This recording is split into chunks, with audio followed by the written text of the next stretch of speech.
we're going to wrap up this section. Finally, it's been a long section, 4.3. We did Rolle's theorem, mean value theorem.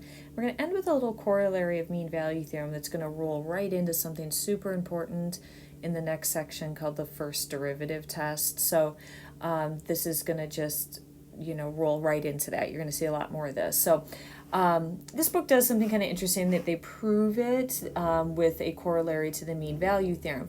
Now, initially, this is going to just be a pretty intuitive idea. So let's just kind of take a look at what this is saying. It says that where f prime is greater than 0, so if you think of on this function that's drawn to the right, places on this function where f prime is greater than 0.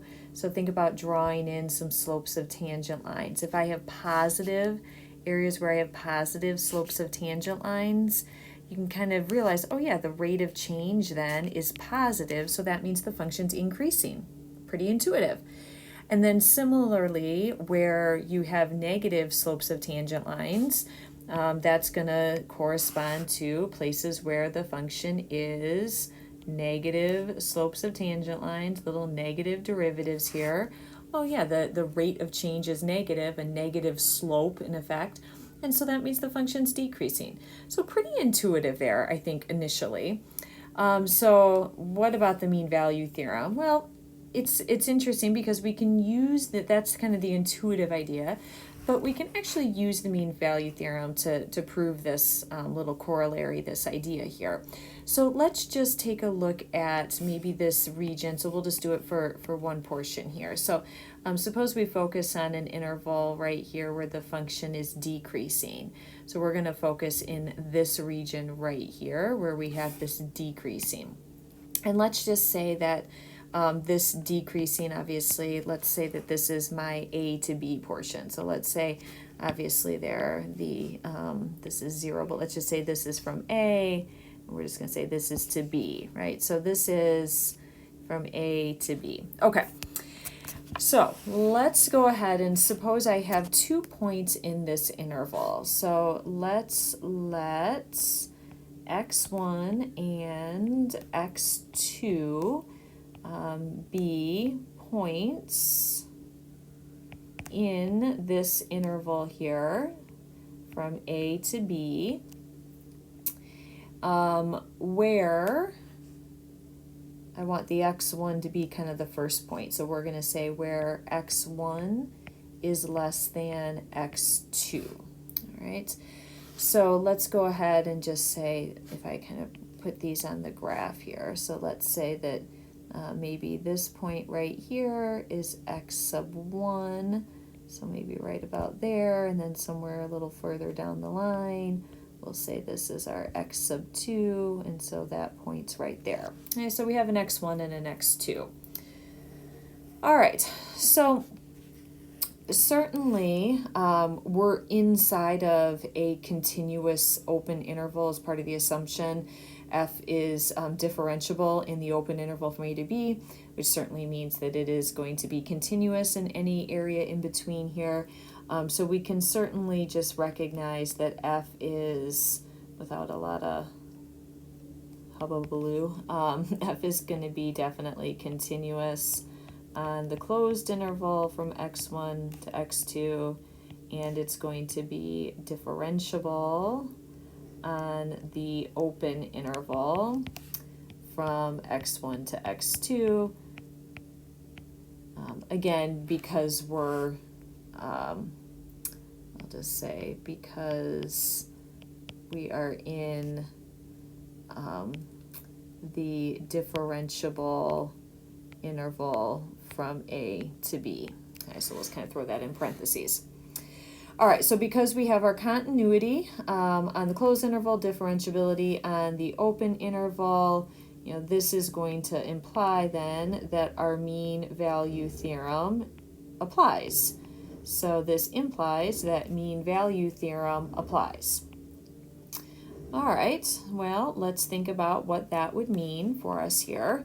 So mean value theorem applies, which implies that by mean value theorem, there is a point, let's say C, we'll use the C here, in this interval from x1 to x2, so there's some point in this interval where the f prime of c is equal to the f of x2 minus f of x1 divided by our x2 minus x1. All right, so we're kind of proving this we're focusing on a decreasing portion here. So we're really right up here. We're assuming by assumption here that f prime of c is negative. So f prime of c here, so f prime of c is less than 0. So this is negative by assumption. So that was, we're proving the second bullet here. So f prime of c is going to be less than 0 or negative by assumption. All right, so if f prime is negative, and this is equal to this whole right-hand side, right, then that means that this whole side, so this is going to imply, so f prime of c being negative, that this whole right-hand side is going to be, so this whole right-hand side, this entire right-hand side, so this whole right-hand side must also be negative. They're equal. All right. Now, here's what we knew. We knew up at the very top that x1 was less than x2. That was kind of our assumption when we started. So if we kind of go back up here for a second, so this would imply, so let's just kind of, I have a little extra space here. So this implies that if you think about maybe just subtracting x1 to the right-hand side, this implies that x2 minus x1, if x2 is the bigger number, obviously if x2 is bigger than x1, x2 minus x1 is going to be greater than 0, right? So let's just put a little asterisk right there. So what we know kind of by, okay, and I'll just say, and by asterisks, we know that the denominator, x2 minus x1, is positive, right? So we know that kind of by assumption here. So x2 minus x1 is greater than 0. So by that fact, that means the denominator here is positive.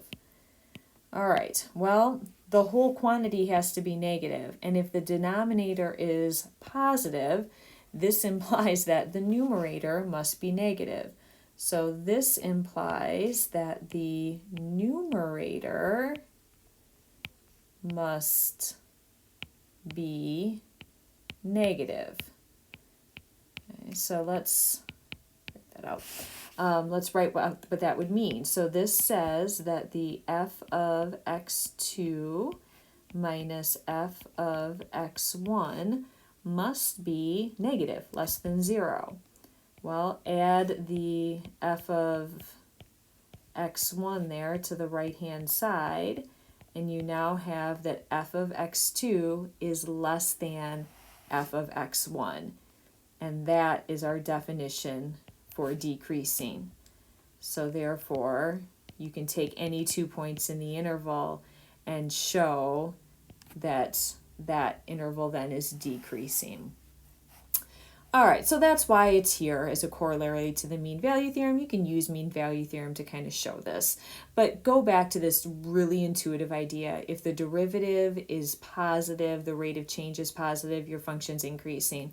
If the derivative, the slopes of the tangent lines, if they're negative, then you have a negative rate of change, and so your function must be decreasing.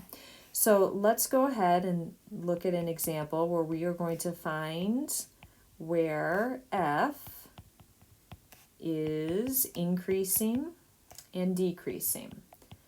So as we look at this, again, be aware that this is going to lead us right into, and you're going to continue to do this type of thing in the next section. So you're going to see more of it. We're going to do one example, but you're going to see plenty more of it in the next section. So let's take a look at the function f of x equals e to the x times cosine of x. And we're going to just look at the interval on the interval from 0 to 2 pi. All right, so the first thing we're going to look for then is we're going to figure out where is f prime positive or negative. Okay, well, if I think about trying to figure out where f prime is positive or f prime is negative, I need to think about where it could change from positive to negative. Okay, and that's going to be at our critical points. It's going to be at places where f prime is either potentially equal to 0 or doesn't exist. So that's what we're going to start with. So we are going to start by looking for our critical points. So we're going to take our derivative with product rule. So first factor e to the x left alone times derivative of our cosine here is going to be the opposite of sine, and then plus changing the order. So now it's the cosine function left alone, and then times the derivative of e to the x, which is just e to the x. All right, so if we factor out our e to the x, I'm going to probably reorder these. Right now, I'll leave it negative sine x plus cosine x. That's fine. I like to put the cosine first, or the positive term first, but this is fine. So here's f prime. So again, to figure out where potentially f prime might be changing from positive to negative, we're going to need to figure out where f prime is either equal to 0 or where f prime does not exist. So we're looking for our critical points here. All right, so I don't have anything, there's no denominators or anything there, nothing to worry about where f prime does not exist. We're already factored, so we really just want to think about where each of these factors would go to 0. So where e to the x would go to 0, and then where cosine x minus sine x would go to 0. Now there is no value that you can raise e to that's ever going to equal 0. So no solution to that. If you didn't quite remember that, if that doesn't seem super intuitive, how you solve an exponential function is to take the natural log, if you have base e anyway, that's the most efficient way. So to get into that exponent, you take the natural log of both sides, and then if you were to, again, hopefully you remember, logs have to be positive, but if you were to try to, even just in your calculator, evaluate natural log of 0, that does not exist. So nothing, you can't raise e to any power to get to 0, but here if we add sine to the other side, this one you should know from your unit circle where sine and cosine are equal to each other, and that is at pi over 4 in the first quadrant, and then down in the third quadrant where they're both negative at 5 pi over 4. Okay, so these are our critical points, so these are places where f prime is equal to 0, and so now to figure out where f prime is positive or negative, what we want to do is do our sign analysis with those points. So we're going to take those points and put them on our number line. So pi over 4, give ourselves some room here, and 5 pi over 4. And we are going to sub some values into f prime, and we're going to figure out where f prime is positive or negative. So let's start by saying, let's just sub in. Keep in mind also here, we don't want to pick anything outside of our interval from 0 to 2 pi. Not that you'd be tempted to, but just being mindful of that. So plugging in something in between 0 and pi over 4, so something like pi over 6. And going back up here to our derivative, e to the x, and then cosine x minus sine x, that's what we're subbing into our derivative. So e to the pi over 6 is definitely going to be positive. And then if you were to take cosine of pi over 6 minus sine of pi over 6, that is also going to come out to be positive, and so then you're going to have a positive. Now let's plug in something between pi over 4 and 5 pi over 4, so probably pi over 2. And again, e to the pi over 2 would be positive, and if you were to do cosine of pi over 2 minus sine of pi over 2, that is going to be negative. So cosine would have been 0 and then just minus 1, so negative. And then, so positive times negative is going to be negative. And then the last one, something bigger than 5 pi over 4, so probably something like 3 pi over 2. And again, e to that is going to be positive. Cosine of 3 pi over 2 minus sine of 3 pi over 2, that's going to be positive. So you're going to be positive. Okay, so what do we know? So by this corollary to the mean value theorem, okay, where f prime is positive, that allows us to conclude that f is going to be increasing. So we're just going to denote that with a big arrow going up.